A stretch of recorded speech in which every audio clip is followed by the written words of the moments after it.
সংযমের মাসে যেন অসংযমী নিত্যপণ্যের বাজার। হঠাৎ কিছু পণ্যের দাম বৃদ্ধি নিয়ে অস্বস্তিতে ক্রেতারা। রমজানের দ্বিতীয় দিনেও শসা, টমেটো, গাজর, ফুলকপি কিনতে হচ্ছে প্রথম রোজার মতোই বাড়তি দামে। দিনের ব্যবধানে কাঁচামরিচের ঝাল বেড়েছে কেজিতে 50 থেকে 100 টাকা। মানভেদে বেগুন 80 থেকে 120 টাকা, কোনো কোনো বাজারে তা ছুঁয়েছে 140 টাকা। এদিকে পেঁয়াজের দাম কিছুটা বাড়ার পাশাপাশি আমদানি করা রসুনের দাম কেজিতে বেড়েছে প্রায় 50 টাকা। কাঁচামরিচ কিনলাম 100 টাকা, আজকে কেজি 200 টাকা, মানে একদিনে আপনি 24 ঘন্টা 200 টাকা এলো। বড় রসুনটা বেচতেছি 220 টাকা, আর দেশি রসুনটা বেচতেছি 100 টাকা, আর পেঁয়াজ পাল্লা বেচতেছি 250 টাকা।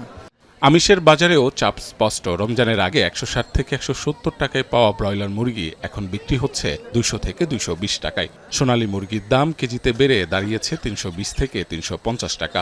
মাছের বাজারে রুই 220 থেকে 320 টাকা কেজি, আর ওজন ভেদে ইলিশের কেজি ছুঁয়েছে 1700 থেকে 2200 টাকা পর্যন্ত।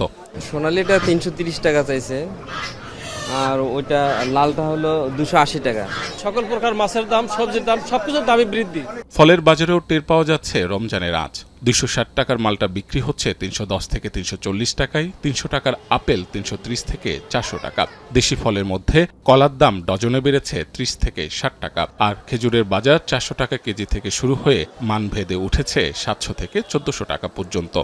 মালটার কেজি হচ্ছে আপনার 340 টাকা, আর খেজুরের দাম তো অনেক বেশি, মানে সবকিছু মিলে অনেক বেশি। কাঁচামাল দেখেন, আজকে একদম বিঘে, কালকে একদম বিঘে, মানে এটা যত আমদানি হবে তত দাম স্থিতিশীল থাকবে।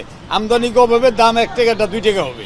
নজরদারির ঘাটতি আর অতিরিক্ত মুনাফার লোভেই কাঁচা বাজার আবারও অস্থিতিশীল, এমনটাই দাবি ক্রেতাদের। তারা বলছেন, সরবরাহ ও তদারকি নিশ্চিত করা না গেলে রমজানের পুরো মাস জুড়েই এমন ভোগান্তি আরও বাড়বে।